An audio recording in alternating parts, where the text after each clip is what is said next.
ये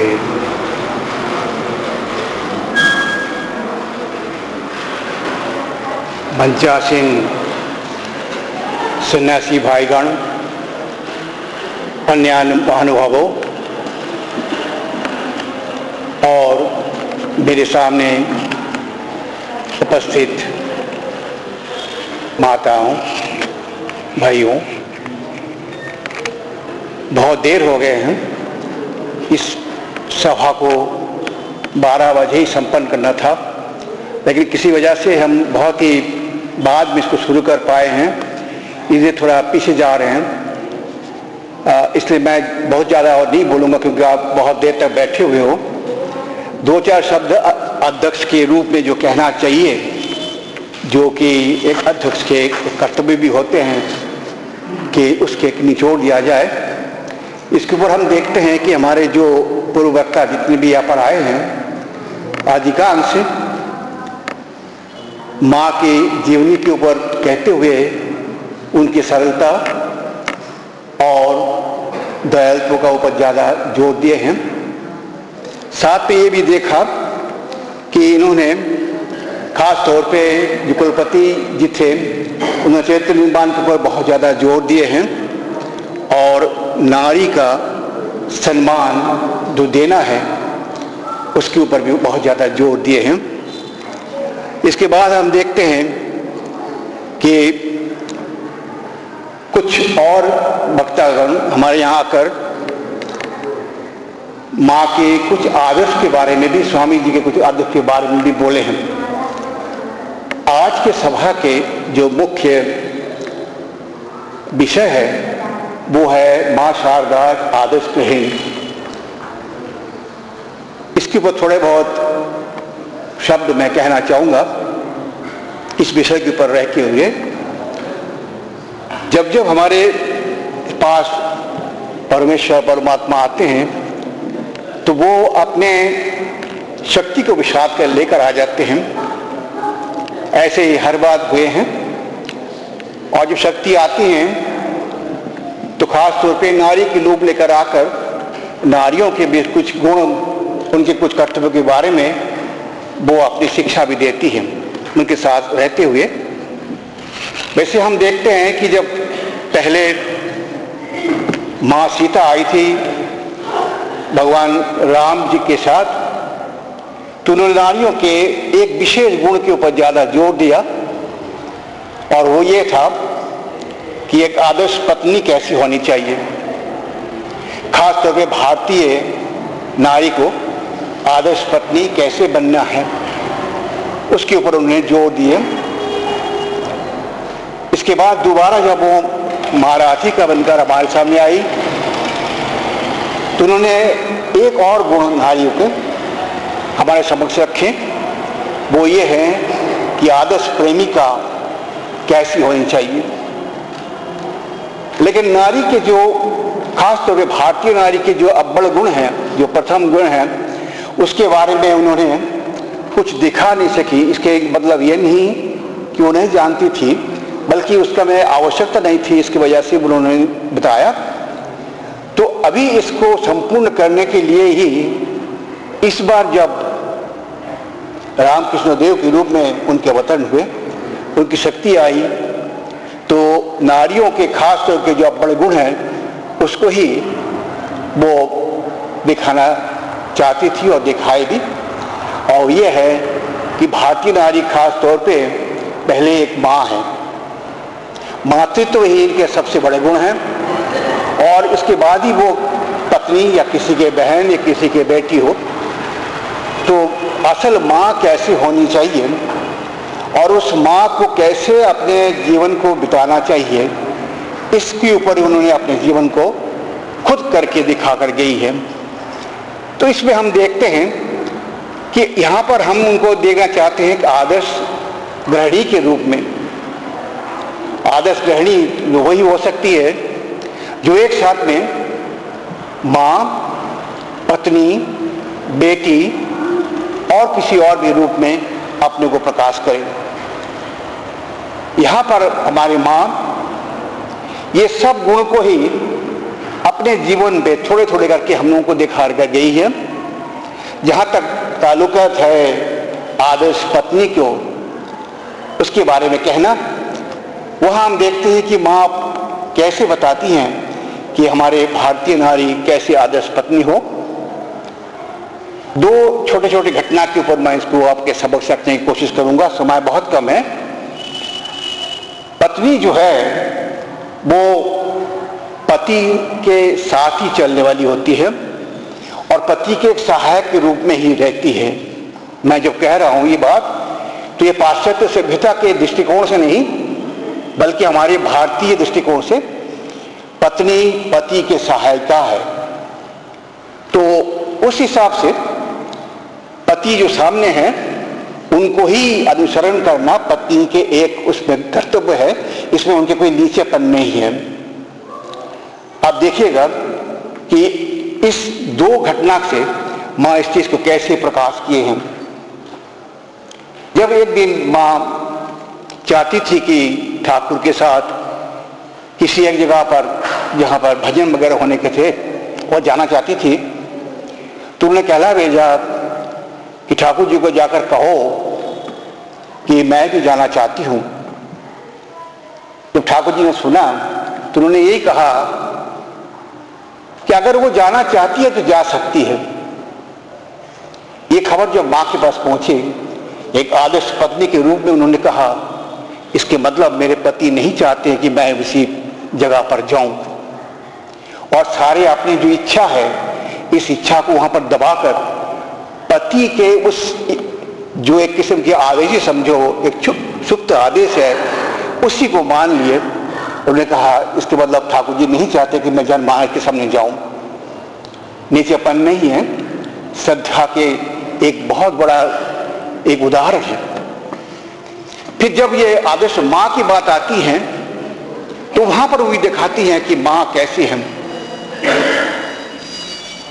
मां बच्चों को जब उस समय जो लोग आते थे नरेंद्रनाथ वगैरह वगैरह, इनके लिए खाना बनाती थी।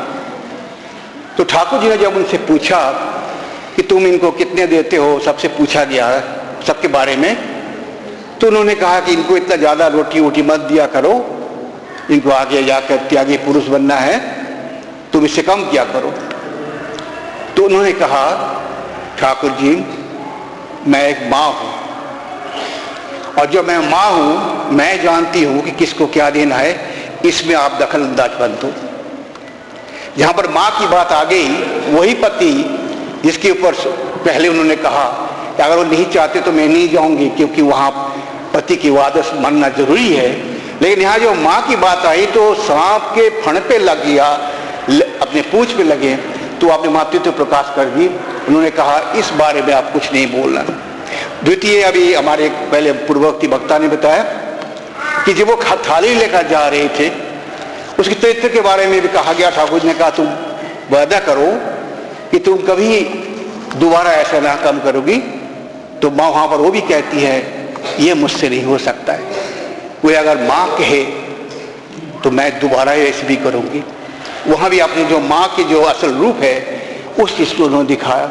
एक आदर्श गृहिणी को इस अवस्था पे अपने संसार को चलाना है कि जहां पर मातृत्व के भाव हो वहां पर वो सबसे ऊपर है, इसके आगे पीछे कोई कुछ नहीं बोल सकेंगे। लेकिन जहां पत्नी के रूप हो तो पति के उसके मति के अनुसार चलना, जो आजकल के पाश्चात्य सभ्यता में एक किस्म की पराजय समझा जाता है और जिसकी वजह से नारी के एक सामाजिक एक उत्थान भी हुए हैं, जिसको नारी के मुक्ति भी कहा जाते हैं कभी कभी, कि दोनों बराबर हैं। लेकिन यहाँ पर वो दिखाते हैं कि कितने ज्यादा पति प्रेम होने से ही एक दूसरे के सामने झुका सकती है। ये माँ ने हम लोगों को सिखाया और भी साथ साथ उन्होंने सिखाया कि अगर सचमुच तुम माँ हो तो ये कोई जरूरी नहीं है कि अपने ही शरीर से अपने जिस्म से निकले हुए बच्चे को ही अपने मातृत्व दिखाओ। मातृत्व कुछ ऐसी चीज है जो शरीर से कोई संबंध नहीं है। हाँ, ये जरूर है कि उनके शरीर से जो निकले हैं वो तो जरूर उसकी माँ है और उसके लिए वो देखभाल करेगी, लेकिन ये कोई जरूरी नहीं है कि जो उनके पेट से नहीं निकले वो माँ नहीं है, वो बच्चे नहीं हैं। इस हिसाब से हम देखते हैं ठाकुर जी भी यही चाहते थे। तभी जब किसी ने कहा कि इनके दो एक बच्चा होना चाहिए, कैसे होता, तो उन्होंने कहा कि तुम बाद में इतने नाम सुनोगी माँ माँ के ऊपर कि तुम थक जाओगे। तो लोग कहते हैं कि ठाकुर जी ने यहाँ पर माँ के एक अधिकार को छीन लिया था। अब अधिकार क्या है, उसको माँ बनने नहीं दिया। मैंने कहा आपके दृष्टिकोण से, दैहिक दृष्टिकोण से माँ ने छीन लिया, लेकिन आत्मिक दृष्टिकोण से माँ ने कभी नहीं छीना। माँ ने उनको पूरा मतृत्व दिए हैं। अगर उसके शरीर से दो एक निकालते हैं तो हो सकता है कि स्वाभाविक बात ही है कि उसके ऊपर ज्यादा जोर हो, ज्यादा प्यार हो और उसी के ऊपर अपना मन को केंद्रित करे। लेकिन जिनको विश्व जननी बनना है उनको अपने को इतना सीमाबद्ध करके रखना नहीं संभव नहीं है। इसलिए उन्होंने कहा कि तुम जगत जननी बनोगे और सबके ही माँ बनोगे। तो मातृत्व में ये कोई जरूरी नहीं है कि अपने शरीर से ही निकले। इस हिसाब से ठाकुर ने माँ को अपने मातृत्व से वंचित नहीं की, शारीरिक दृष्टिकोण से माँ ने वंचित किए हैं। ये भी एक नई चीज, एक नए दृष्टिकोण जो हम लोगों को मिलते हैं इस दोनों की एक संबंध में, जहां पति पत्नी भी है लेकिन दैहिक संपर्क नहीं है। और इसके चूड़ाल सिद्धांत वहां पर है नारी का सम्मान, जो नारी सम्मान के बारे में कहा गया पहले कि इस अपने पत्नी को एक जगद्धात्री के रूप में उस जगह पर ले जाकर उनके पूरे देवित्व को प्रकाश करना, यह विलक्षण बात है। आज तक किसी ने कहीं पर नहीं देखा कि अपने पत्नी को ही पूरा सम्मान देकर भी ही उनको मातृत्व में उस चरम सीमा पर लिया जाए जहां पर वो सारे विश्व की जननी हो सकते। माँ भी अपने इस हिसाब से उन्होंने कहा कि जब सारी दुनिया ही मेरे हैं तो पराया कौन हो सकता है, सब तो मेरे ही है। तो उन्होंने शिक्षा भी यही दी है, कभी ना सोचो कि कोई और पराया है, सब तुम्हारे अपने हैं।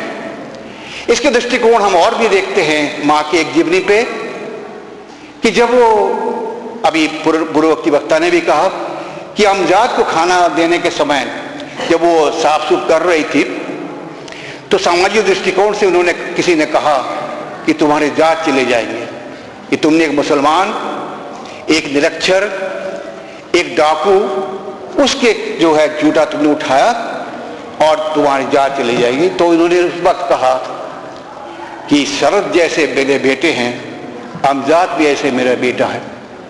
यहां पर देखिए दो छोर है। एक छोर तो ये है जो हिंदू है, जो ब्राह्मण है, जो श्री रामकृष्ण देव के एक शिष्य है, वो शरद शारदानंद जी। और दूसरे छोर पे हम देखते हैं एक मुसलमान है, एक निरक्षर है, एक डाकू है, उनको भी कहते हैं मेरे संतान है। तो यहां पर वो कौन से संतान को देख रही थी? उपाधि के हिसाब से देखा जाए तो बहुत फर्क है, दोनों में बहुत फर्क है। लेकिन जब वो देख रही थी तो वो उसके अंदर जो आत्मा है उस आत्मा को ही देख रही थी और उस आत्मा में कोई फर्क नहीं है। तो माँ जो है वो आत्मा की माँ है, शरीर की माँ नहीं है, उसके सामाजिक अवस्था की माँ नहीं है, बल्कि आत्मा से आत्मा के मातृत्व को प्रकाश करना, ये इस विशेष जीवन पे एक विलक्षण बात है। ये आज के दिन पे हमको आदर्श गृहिणी बनने के लिए हमें यही करना है। माताओं को खासतौर पर मैं कहूँ कि आपके ऊपर जो दायित्व है, एक छोटे से घेरा बनाकर जो परिवार बनाकर दिए हैं, उसके देखभाल तो जरूर करोगी क्योंकि ये आपके कर्तव्य है। लेकिन साथ में ये भी सोचना इर्द गिर्द में भी जो हैं वो भी हमारे वो मालिक परमेश्वर परमात्मा के ही हैं। और उनके यहाँ भी जितने बच्चे हैं, उनके यहाँ भी जो कुछ है उन सब मेरी हैं, उसकी तरफ भी मुझे अपने को ध्यान देना पड़ेगा। तो स्वार्थी होना, जो कि आप अपने शरीर से निकले हुए बच्चे के ऊपर सीमावत करके रख के माँ मातृत्व प्रकाश करती हैं, एक सीमित अवस्था पे उसको बहलाना पड़ेगा, फैलाकर सारे दुनिया में सबको उस दृष्टिकोण से अगर देखें तो मातृत्व के पूरे प्रकाश हो सकता है। साथ में एक बात और कह के मैं छोड़ना चाहता हूं कि यह मातृत्व खाली नारी को ही नहीं है, या अपने ये ना समझे कि नारी अपने मातृत्व दिखा सकती है। ये एक स्थिति है, एक अनुभूति है, एक व्यवहार है जो कि आदमी के अंदर भी हो, यानी पुरुष के अंदर भी इस मातृत्व के प्रकाश हो सकता है। ठाकुर जी के बारे में उनके शिष्य गंधार शिष्य यही कहते थे कि ठाकुर मेरे सामने जैसे एक माँ की तरह थे। दैहिक दृष्टिकोण से देखा जाए वो माँ नहीं हो सकते हैं, क्योंकि नर शरीर है उनके, लेकिन उनके भी व्यवहार ऐसे थे कि वो उसी वक्त ये सोचते थे कि मेरे सामने मेरी माँ है। तो मातृत्व की ऐसी सरलता की, एक दया की भावना है जो सब में प्रकाश है। तो पुरुष को भी चाहिए अपने उस भावना को भी आगे बढ़ाकर सबको अपना लें, सबको अपने निजी संपत्ति, निजी संतान समझ के अपने को आगे बढ़ा दें। तो जो चरित्र निर्माण के बारे में कहा गया था वो स्वतः ही आ जाएंगे। जितने जितने आपसे स्वार्थ हट जाएं उतने ही आपके चरित्र निर्माण होंगे, और जितने जितने स्वार्थ में आप जकड़ जाएंगे चरित्र उतने ही परे चले जाएंगे। ये दोनों कभी इकट्ठे नहीं हो सकता है। तो इसलिए चरित्र निर्माण अगर सचमुच करना है आपने को विस्तार करना पड़ेगा, और उस विस्तार में गृहिणी की सबसे बड़ी बात है कि वो एक ग्रह के चलाती हैं। वो ग्रह छोटी सी उतने में सीमाबद्ध नहीं करके उस ग्रह को थोड़ा बढ़ा दिया जाए, थोड़ा फैला दिया जाए। जितने आप फैलाओगी उतने ही आपके मातृत्व, उतने ही आपके सब कुछ जितने भी अव्वल गुण हैं उस सब गुण को आप प्रकाश कर सकती हो। नारी को खास तौर पे तो इसकी एक अधिकार भी है मातृत्व प्रकाश करने की।